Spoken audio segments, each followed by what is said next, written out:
Certo? Iniciei aqui a gravação, tinha me esquecido, mas deixa eu só repetir, recapitular, né?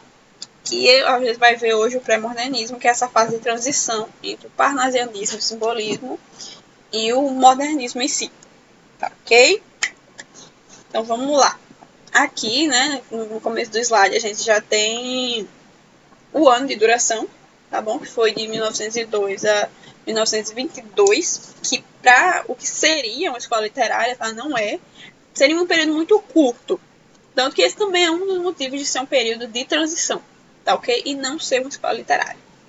E aí, nessa imagem que tem à frente do slide, a gente já vê algumas pinturas conhecidas, tá certo? Como essa aqui, né, da Tarsila do Amaral, tá bom?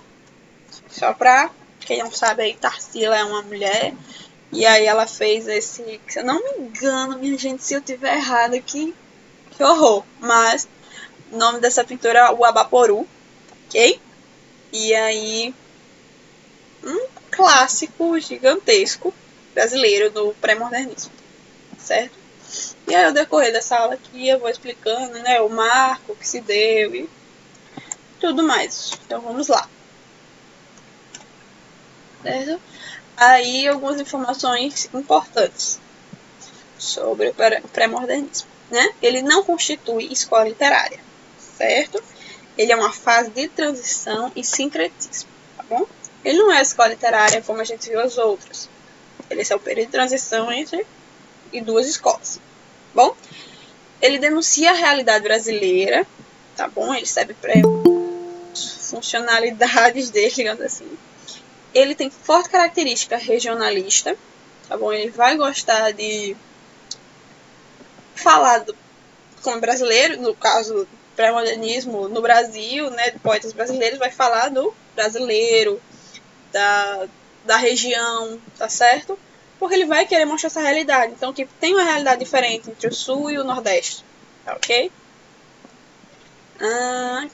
Caráter documental, certo? E tem uma linguagem conversadora, tenta ter um diálogo com o leitor, bom? E aí, o que é o pré-modernismo, né? É o período de transição entre as estéticas do século XIX e o modernismo, tá bom? E aí o pré-modernismo, ele não constitui uma estética literária, mas busca novos caminhos, busca novo caminho, no caso, para a literatura brasileira, usando a diversidade de temas e de abordagens. Bom, o período de sincretismo foi também onde aconteceu, né? Que é a mistura das escolas literárias do século XIX. Então é isso que quer dizer.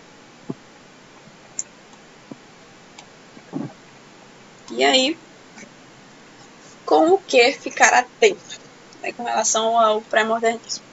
Seus temas, eles voltavam-se às questões sociais e ao positivismo, tá bom? Então ele tem uma linguagem que oscila entre o rebuscamento e o coloquial. Como tem aqui, ele não busca aqui, em relação aqui, o pré-modernismo não constitui uma estética literária. Contudo, tá certo? Ele ainda vai buscar ter um rebuscamento, um coloquialismo. O coloquialismo, desculpa, de questão de ser coloquial, tá bom? De ser, como é que eu posso explicar? De ser para o seu público, né? Do Nordeste, do Sul, do coloquial do próprio país, bem como se fosse, quase querendo dizer a mesma coisa que regionalista, tá bom? Mas aquela linguagem coloquial, que é a linguagem falada naquela época também. E aí vai buscar, né, rebuscamento, as melhores palavras, só que ele não vai ter as métricas e rimas, por exemplo, que tem as escolas literárias, tá bom? Esse é mais um motivo de não ser uma escola.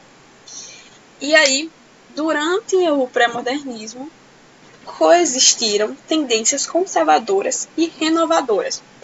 Por isso, o período envolve grande diversidade de autores e gêneros, na prosa e na poesia. Bom, acontece uma redescoberta do Brasil, do qual não se conhecia. E aí, como surgiu? Ele surgiu como uma ponte para unir os conceitos prevalentes do realismo e do naturalismo e do parnasianismo e simbolismo. Uma ponte para unir essas 4 escolas literárias, ok? E aí não foi uma ação organizada, nem um movimento.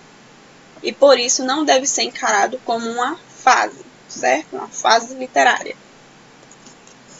E aí, principais temas abordados, tá bom? É a paisagem brasileira, o homem regional. Que foram 2 preocupações dos escritores pré-modernistas, que é, como eu já tinha falado, né, denunciar a realidade brasileira, negando o Brasil romantizado, né, e idealizado, né, aquele Brasil romântico, onde tudo era perfeito, o índio era o herói, os brancos vieram para salvar o povo, para trazer tudo de melhor. Só que uns anos se passaram, né, não era isso que estava acontecendo. Aí chegou o realismo, mostrou uma realidade, mas ainda muito rebuscada, e aí chegou o pré-modernismo, tá certo? Que vai unir as escolas literárias, já citadas, o realismo, o naturalismo e o parnasianismo, e vai pegar e dizer, opa, vamos tentar fazer com que essa realidade chegue mais, seja ser mais real e chegue mais próximo de quem precisa ver essa realidade, certo? E vamos parar de romantizar, né? Porque não tem nada de romântico na pobreza, né? No preconceito, na vida difícil, tá bom? E aí, os tipos abordados. Os autores desta época têm um novo olhar para a realidade brasileira, ou seja, uma redescoberta do Brasil que não se conhecia. Os autores trazem à tona tipos até então marginalizados pela literatura oficial. Por isso, é uma literatura que tem um certo caráter regionalista. Criação de personagens que vão mostrar um Brasil desconhecido sobre o ponto de vista documental, no sentido de documentar o Brasil da época. Por exemplo, não sei se vocês lembram da carta de Pero Vaz de Caminhas, que eu falei para vocês, né, que era completamente idealizado, né, o que tinha, o que não tinha no Brasil, né, além dele ter se prolongado horrores para falar do corpo dos índios e tal, mas é como, tipo, naquela época não tinha, né, a dificuldade que se tem no século XIX, né, no Brasil, mas em vez de ele falar, tipo,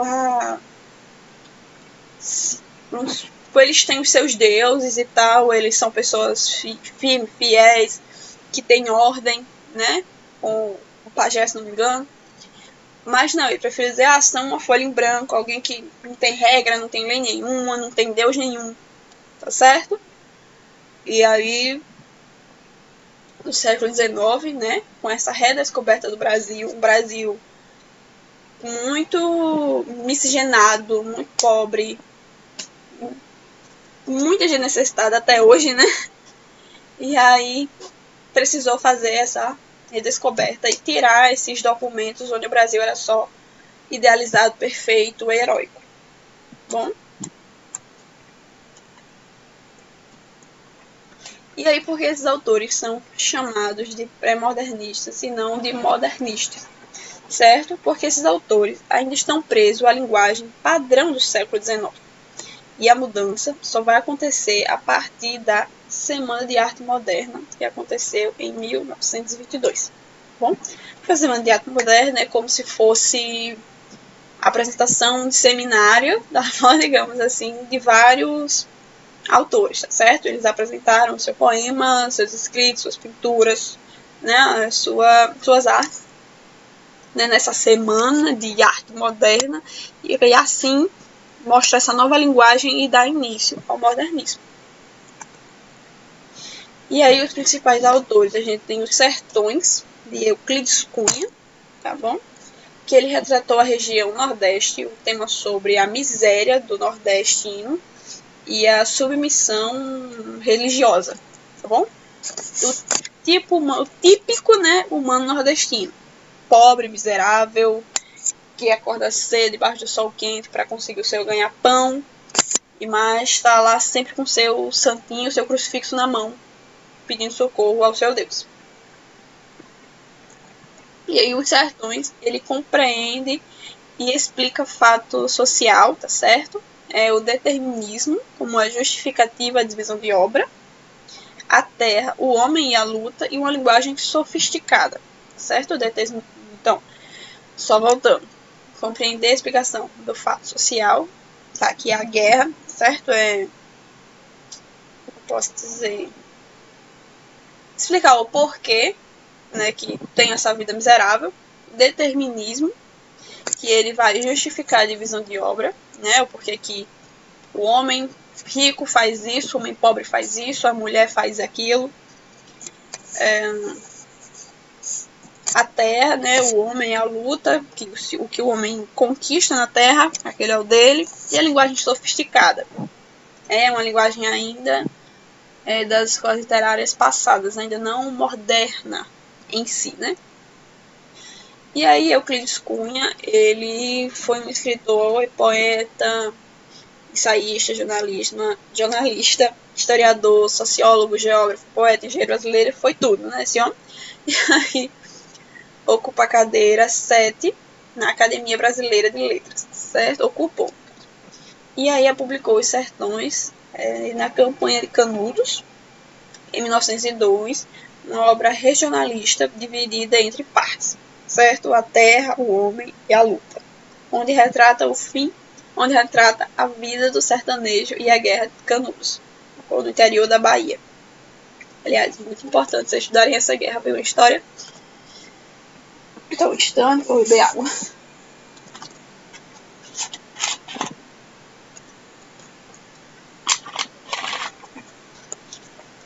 Um outro clássico, né?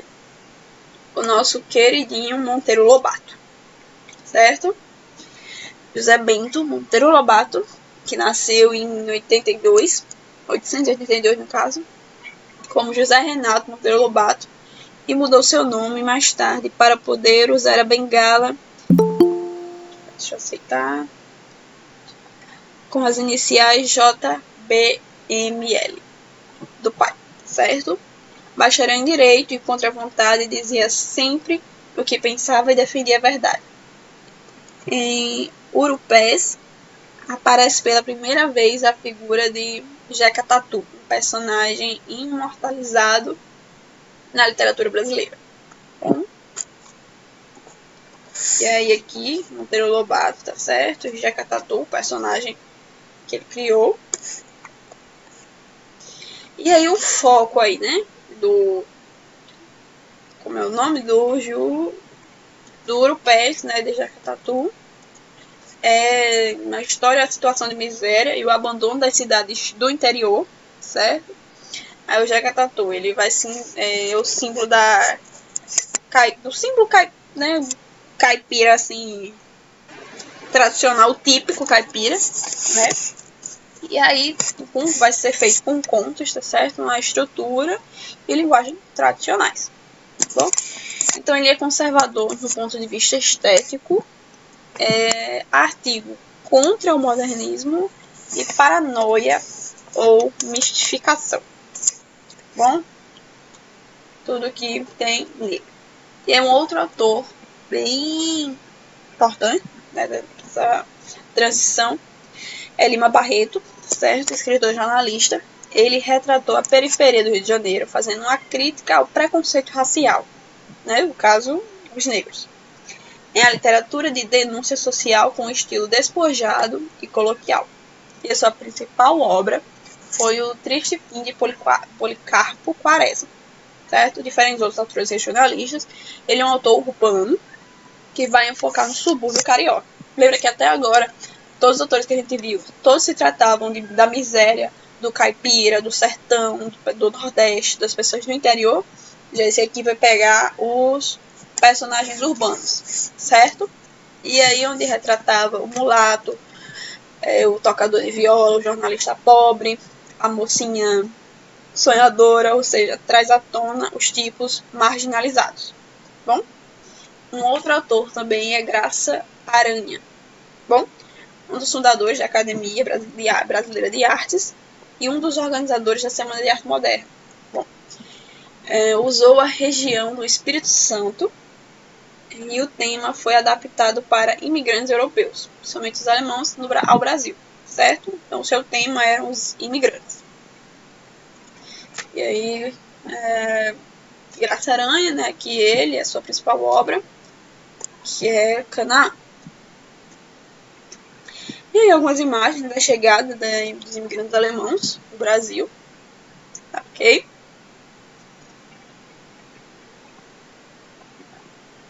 E um outro autor muito importante é Augusto dos Anjos. Bom, ele é um poeta que não se encaixava nos moldes de nenhuma corrente literária. O autor de poesia pessimista, mórbida e imagens impactantes, tá bom? Ele é parnasiano no formato, né, de soneto, de métricas e rimas, só que ele também é naturalista no vocabulário e simbolista na sonoridade áspera dos seus versos, tá bom? E assim, aqui tem esse poema aqui dele, tá bom? Chega. E aqui vai ter esse poema dele. E aí, só para vocês terem uma ideia, tá certo? Os poemas de Augusto dos Anjos, eles são muito melancólicos. E quando a gente fala em melancólico, a gente pensa em amor, né? Aquela pessoa apaixonada e tal. Só que a melancolia dele é uma melancolia mórbida, tá certo? E a definição de melancolia já mudou bastante, tá certo? A gente pensa de ser algo amoroso para ser um problema psicológico, certo? Essa melancolia é comparada hoje com uma depressão, tá bom? Por ser algo muito mórbido, muito triste, muito preocupado, com só tristeza na vida, sabe? Isso vai levando a vai desencadeando vários problemas psicológicos que vão chegar a uma depressão profunda. Ou não, uma depressão já é o suficiente para ser ruim, certo? E aí, aqui tem a psicologia do venci. Vês, ninguém assistiu ao formidável enterro da tua última quimera. Somente a ingratidão, esta pantera, foi tua companheira inseparável. Acostuma-te à lama que te espera. O homem que nesta terra miserável mora entre feras, sente inevitável necessidade de também ser fera. Toma um fósforo, acende teu cigarro. O beijo, amigo, é a véspera do escarro. A mão que afaga é a mesma que apedreja. Se há alguém causa e dá pena a tua chaga, apedreja essa mão vil que te afaga. Escarra nessa boca que te beija. Certo? Parece muito até, não sei, mas meio vingativo, mas é uma questão de, não seria causa-consequência, mas tipo, todo o tempo ele vai só diminuindo ainda mais o que acontece, tipo, vai acontecendo alguma coisa na sua vida e olha aí, ó, você não tem ninguém, a pessoa só te apedrejam, você está entre feras, sabe? Só uma vida miserável. Tá bom? Deu pra entender, gente? Aí, ó, vamos lá, os autores. Augusto dos Anjos, Graça Aranha, Lima Barreto, Monteiro Lobato, Euclides Cunha. Certo? E importantíssimo. Ok?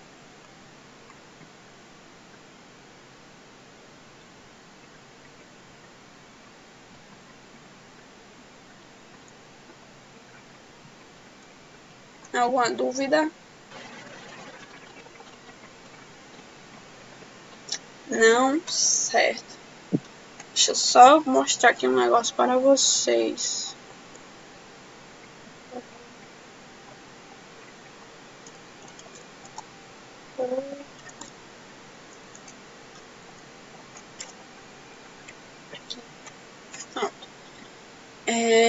Tá falando com vocês sobre também Tarsila do Amaral, importantíssimo, certo?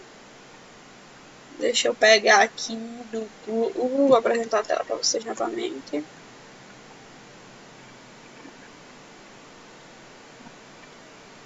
bom? Aqui.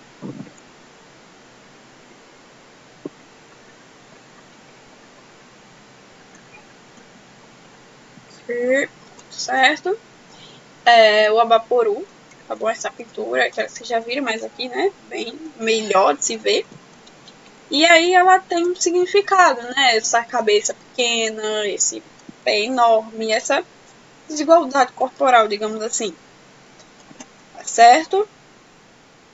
E aí, aqui, uma interpretação da obra, né? A cabeça pequena pode significar a falta de pensamento crítico, que se limita a trabalhar com força, mas sem pensar muito, sendo então uma possível crítica à sociedade daquela época, né? E o homem em Abaporu, né, representado,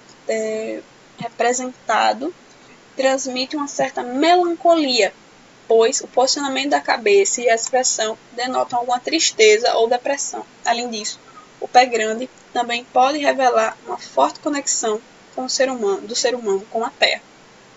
Certo? E aí mais um clássicozinho aqui, tá certo? Pintura também, a negra,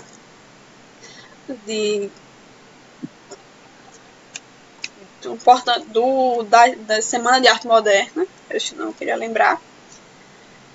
Bom,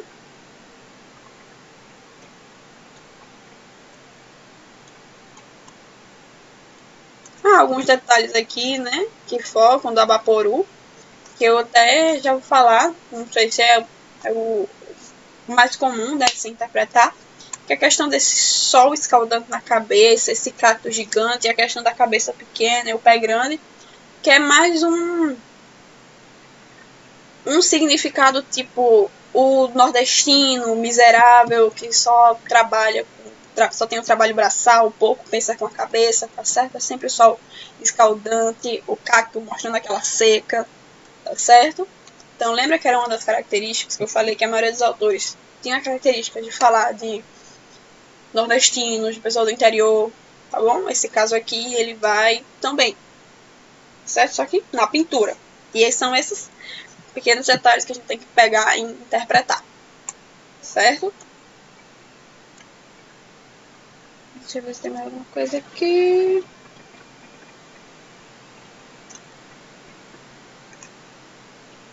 Esse aqui, né?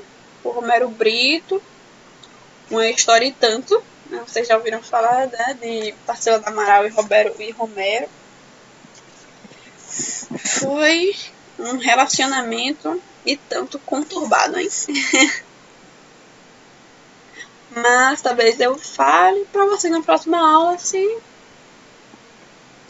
eu vi assim que né, vai ficar legal. Certo? E aí eu vou passar um videozinho aqui pra vocês. Mais um daqueles quer que eu desenhe. Ficar mais explicado e possível, tá certo? Não deixar nenhuma dúvida. E vamos lá. Deixa eu desligar aqui meu microfone.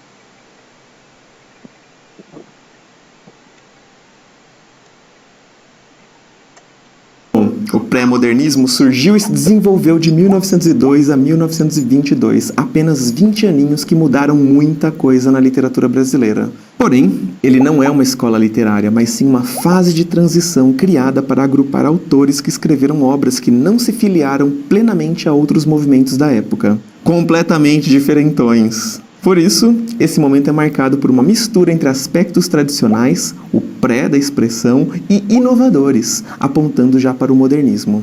O pré-modernismo se situa entre o realismo e o naturalismo do fim do século XIX e a Semana de Arte Moderna de 1922, que deu origem ao modernismo brasileiro. Opa, não conhece esse movimento ainda? Relaxa que a gente já tem um mapa mental sobre isso, é só clicar no card que vai aparecer aqui em cima. Para entender tudo o que aconteceu durante essa época, precisamos compreender qual era o contexto histórico brasileiro, o que estava rolando por aqui. Nesse momento, ocorriam reformas urbanísticas, o Nordeste brasileiro passava por sérios problemas de seca e a Guerra de Canudos acabava de acontecer. Além disso, o processo de industrialização e urbanização de São Paulo estava a todo vapor e começava o processo de favelização das cidades. Todos esses acontecimentos se transformavam em temáticas das obras literárias da época, que abordaram o cenário de riqueza versus pobreza, retratando a desigualdade perceptível num lugar em que pequenas zonas ricas e cheias de propriedade conviviam com extensões marcadas pela pobreza. Os autores também tentavam criar personagens sem idealização romântica, porque isso os afastava da vida real do brasileiro. Logo, surgiram novos personagens mais concretos e próximos ao cotidiano, que normalmente eram imigrantes, sertanejos e funcionários públicos. O grande objetivo ao se escrever sobre essas pessoas e situações era trazer à tona um Brasil real na literatura. Eu sei que vocês já estão doidos para saber que autores são esses que mudaram tudo, né? O pedido de vocês é uma ordem. Tiveram 4 escritores com maior destaque durante esse período. Todos eles carregam consigo resquícios de escolas literárias anteriores, mas, ao mesmo tempo, trazem inovações, mudanças. Na poesia, Augusto dos Anjos carregava, por um lado, algumas características do simbolismo, como o uso do soneto e decassílabo, e por outro usava um vocabulário antipoético, ou seja, inesperado para a poesia. Por exemplo, ao falar de excreções corpóreas, corpos em putrefação e usar vocabulário médico e filosófico, abordando ainda cenas cotidianas em suas criações. Já na prosa, temos 3 autores principais. O Euclides da Cunha foi uma figura muito importante, porque ele era o jornalista que foi a campo e retratou a Guerra de Canudos em Os Sertões. Já dá para imaginar o quanto esse livro é marcante no pré-modernismo, né? Apesar do autor trazer influências do determinismo e uma linguagem rebuscada e barroca, ele inovou ao fazer uma denúncia social sobre o sertão, apresentando outra perspectiva sobre a miséria que assolava a região. Outra personalidade literária relevante no pré-modernismo foi Monteiro Lobato, mas não por causa do Sítio do Pica-Pau Amarelo, não. Foi devido ao seu personagem Jeca Tatu, o caipira preguiçoso, em que o autor procurava retratar o atraso e abandono do Vale do Paraíba e, ao mesmo tempo, denunciar os problemas da vida no interior paulista, utilizando uma narrativa descritiva realista que, como vocês já imaginam, ele trouxe do realismo. Por último, mas não menos importante, vamos falar sobre Lima Barreto, o autor mais crítico do pré-modernismo. Utilizando uma linguagem despojada e coloquial, o que lhe rendeu muitas críticas por parte dos intelectuais da época, mas também o aproximou das experimentações modernistas, as obras de Lima Barreto falavam sobretudo da realidade urbana e periférica, realizando uma denúncia dos preconceitos raciais e sociais vigentes no Brasil pós-abolição e proclamação da República. A gente vai ficando por aqui, mas você pode continuar estudando com o Descomplica e, o melhor de tudo, com um desconto incrível. Basta ir no link da descrição do vídeo.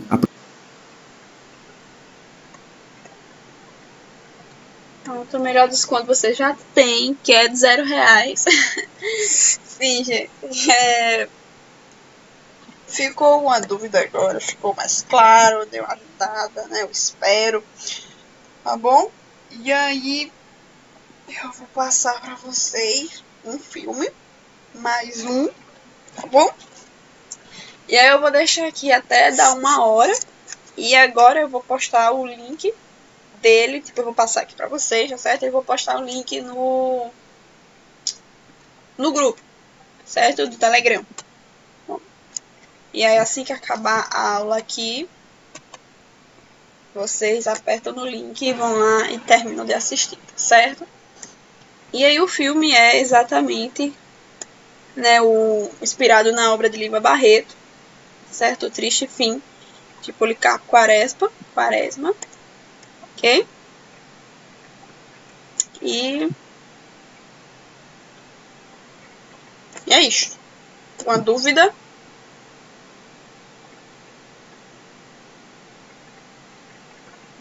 Não, vocês vão assistir o filme?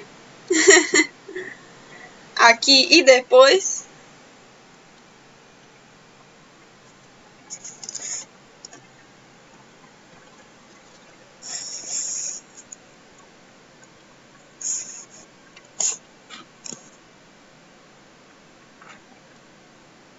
Ixi, ninguém falou nada. Acho que não vão não, hein? Mas então eu vou botar aqui. E até a hora que se encerrar, tá certo? até a hora que a aula fechar. E aí, fechou. Então, obrigado, tá certo, gente, pela presença de vocês, a paciência. Espero que vocês tenham compreendido mesmo. Tá bom? Um beijo. E obrigado por participar, certo? Espero vocês toda a aula, todo aulão, certo? Não me deixem. Calma, eu vou passar o filme. Eu tô dizendo tchau, mas eu vou passar o filme.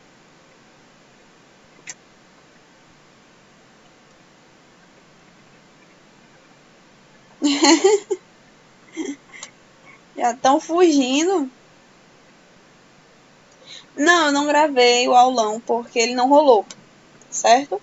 Eu guardei aquele tema para o próximo aulão que tiver, porque só uma pessoa apareceu, tá bom? E aí vai ficar pro próximo aulão.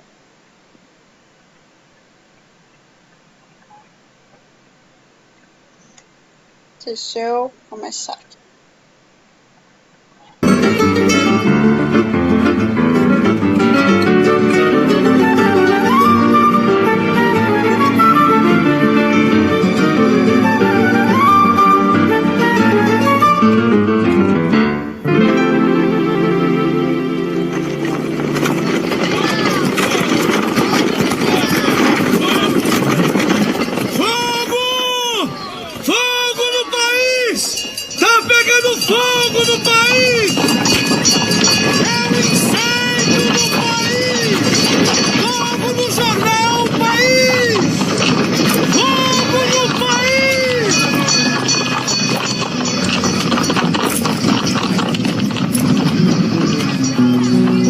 Contar a vida de um homem que tem uma paixão, uma ideia pura, certeza que vem do coração. Policarpo Quaresma, sonhando a trajetória de sua terra, de sua gente, com fé e graça faz a sua história. De sua terra, de sua gente, com fé e graça faz a sua história. Em vista destas considerações, o requerente Policarpo Quaresma, usando do direito que lhe confere a Constituição, vem pedir que o Congresso Nacional decrete o idioma indígena Tupi-Guarani como língua oficial do povo brasileiro. Está absurdo, senhor presidente! Esse senhor não... Isso é ilegal! Absurdo! Senhor presidente! Onde nós estamos, senhor presidente? Na Casa do Povo ou no manicômio? Fala, Lula. Muito bem. Agora fala. Apoiado. Silêncio, senhores! Silêncio! Uruçu Murubixaba. Excelentíssimo presidente. Xenhenhenga Jaruçaba. Eu peço a palavra.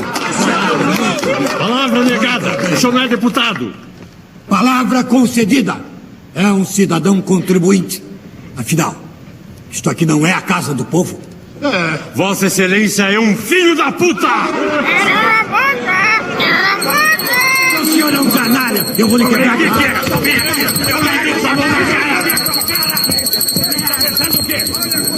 Com a palavra, o cidadão Policarpo Quaresma, autor da proposta.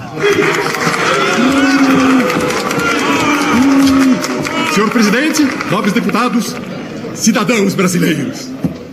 A língua é a mais alta manifestação da inteligência de um povo e sua criação mais viva e original. E certamente, a emancipação política de uma nação exige sua libertação idiomática. Eu discordo! Língua de índio não liberta ninguém! Não pode ser escrita! Não vai ter mais jornal, nem livro! Silêncio! Silêncio! A língua portuguesa é emprestada ao Brasil. A língua tupi-guarani não, é criação original dos que viveram e ainda vivem aqui. Por isso é capaz de traduzir nossas belezas, aproximarmos da natureza, adaptando-se perfeitamente aos nossos órgãos vocais e cerebrais. Senhor presidente! Senhor presidente, me permite uma parte? A parte concedida. Muito bem. Eu estou nu, senhor presidente. Não! Eu, por acaso, estou nu? Não. Se não estou, por que tenho que falar a mesma língua desses selvagens que andam por aí com as partes pudendas balançando? Vai pegar fogo! A casaca tá queimando! Muito obrigado, excelência. Canalha! Sou descendente dos Guaranis, tchê! Meu bisavô era cacique! A influência dos índios é muito positiva para os brasileiros! Um povo livre e independente tem que ter língua própria. Quando os portugueses chegaram, nós já estávamos aqui. A língua dos índios é a verdadeira língua brasileira. Cupiçaba Nhengaupaba. Cupiçaba Nhengaupaba. Bora! Língua brasileira! Leve embora. Aguiê Pindorama! Aguiê Pindoranimá! O Tupi-Guarani é a língua brasileira! Aguiê Pindorama! Aguiê Pindoranimá! Presidente do Conselho não pode ser prefeito. Presidente do Conselho não pode ser prefeito. Presidente do Conselho não pode ser prefeito. Presidente do Conselho. Fora! Vamos, avança! Rápido! Carrasco dos pobres. Floriano Peixoto. Tirano. Floriano Peixoto. Tirano. Floriano Peixoto. Tirano. Sou eles, deixam só.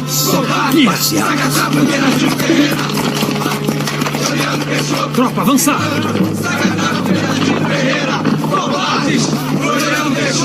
Tirano. Sagadão Bernardino Ferreira. Acabem com isso! Todo mundo pra casa! Aqui, covardes. Não atire! Tenente, não atire! Fala, oficial, não atire! Sagadão do Bernardino. Assassinos. Covardes. Assassinos. Tiranos. Não. Tiranos. Sacatrapos. Covardes. Ajudem! Por favor, ajudem aqui! Acudam! Pelo amor de Deus, piedade! Depressa, meu amigo vai! Está morrendo! Balas não nos atingem. Lutamos pelas boas causas. Venha! Acudam! Rápido, depressa pro hospital! Vamos levá-lo. Salvem! Ficaram loucos! Atirar em estudante desarmado! Viva o povo brasileiro! Viva o povo brasileiro! Viva o povo brasileiro! Viva o povo brasileiro! Viva o povo brasileiro! Viva o povo brasileiro! Viva o povo brasileiro! Viva! Sabe, Major, andam dizendo que esse aqui é um instrumento de caboclo. Eu não passo de um reles seresteiro do subúrbio, das ruas esburacadas do Riachuelo. Não se subestime, meu caro professor Ricardo, do coração dos outros. Você é um gênio. Gênio dos subúrbios, Major. Esses caixotinhos humanos. Não, gênio brasileiro. Professor, estudei historiadores e concluí cientificamente que a modinha é a mais genuína expressão da poesia brasileira. E o violão é um instrumento para a modinha.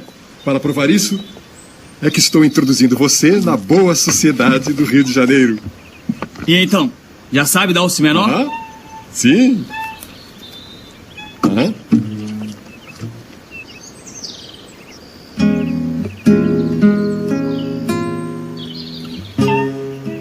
Violão numa casa tão respeitável. Presta atenção, Major. É assim. Um homem tão sério metido nessas malandragens. O violão é um instrumento da paixão. É preciso encostá-lo no peito com maciez e amor, como se fosse a mulher que se quer beijar. Só assim ele chora, canta e diz o que sentimos. Se tu queres ver a imensidão do céu e mar, refletindo a prismatização da luz solar, rasga o coração vem te debruçar sobre a vastidão do meu penar. Rasga o que há de ver lá dentro, a dor a soluçar, sobre o peso de uma cruz de lágrimas chorar, anjos a cantar, preces divinais, Deus a ritmar seus pobres ais. A que devo a honra desse buquê de flores no meu jardim? Buquê é francesismo. Este arranjo de flores. Professor, apresento-lhe as filhas do meu amigo General Albernaz, Ismênia e Quinata. Até nas aulas o senhor tem plateia, Major? O senhor desculpa ter invadido seu jardim, Major Quaresma. A demora é pouca. Não havia outro jeito de convidá-lo para a festa do noivado. É que o Cavalcante resolveu pedir a minha mão. E como o marido não anda dando sopa... Quem me dera que o Genelício se decidisse logo. Para sapo virar príncipe, basta beijá-lo na boca. Deve ser, pois os príncipes de verdade se ocupam de altos estudos. E as mulheres têm que ficar beijando sapos.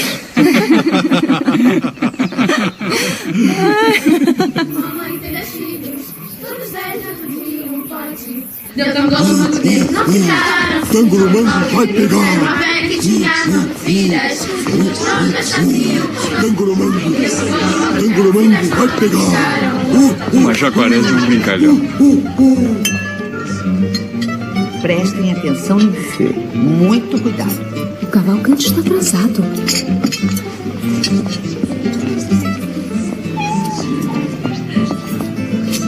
E o seu noivado, que nota? Quando é que vai ser?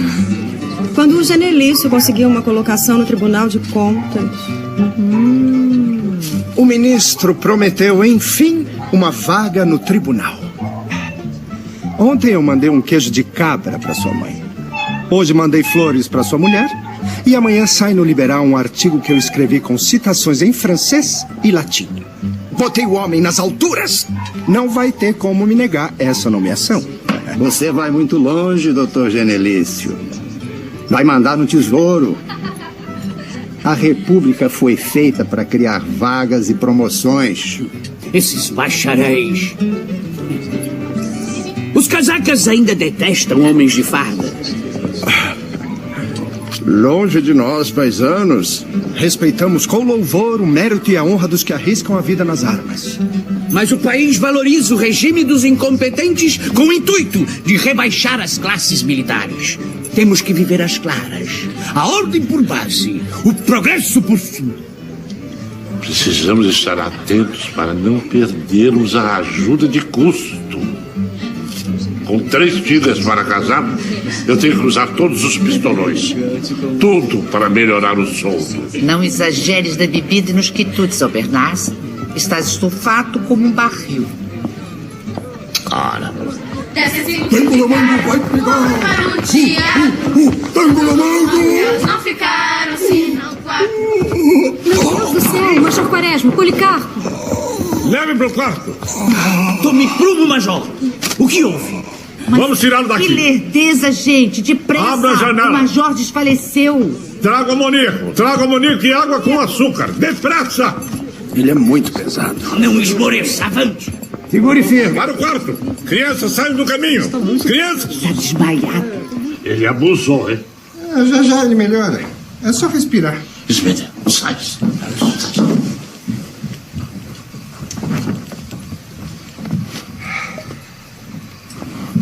Cuidado, minha filha. Amoníaco demais mata de vez. Checariou. Esse major é meio louco, hein? Deve ser essa mania de leitura. Sim, mas se não é formado, pra que meter-se com livros? Pedantismo. Só deveria ser permitido ter livros a quem possuísse um título acadêmico. Evitavam-se desgraças. Eu venho há 40 anos que não pego num livro.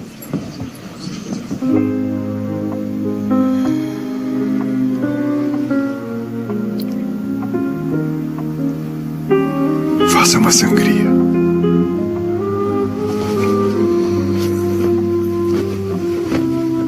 Eu só vou me curar com uma sangria.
ser o primeiro. Se disser que casa comigo, eu termino o noivado agora. Aqui é Chikunhanya. Aqui é Isminhahamba.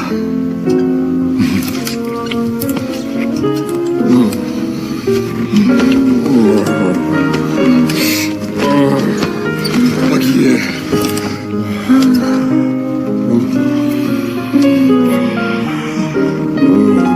Catupiri.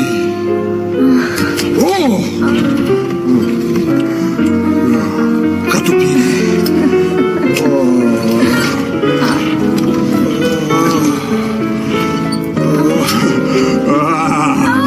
Catupiri.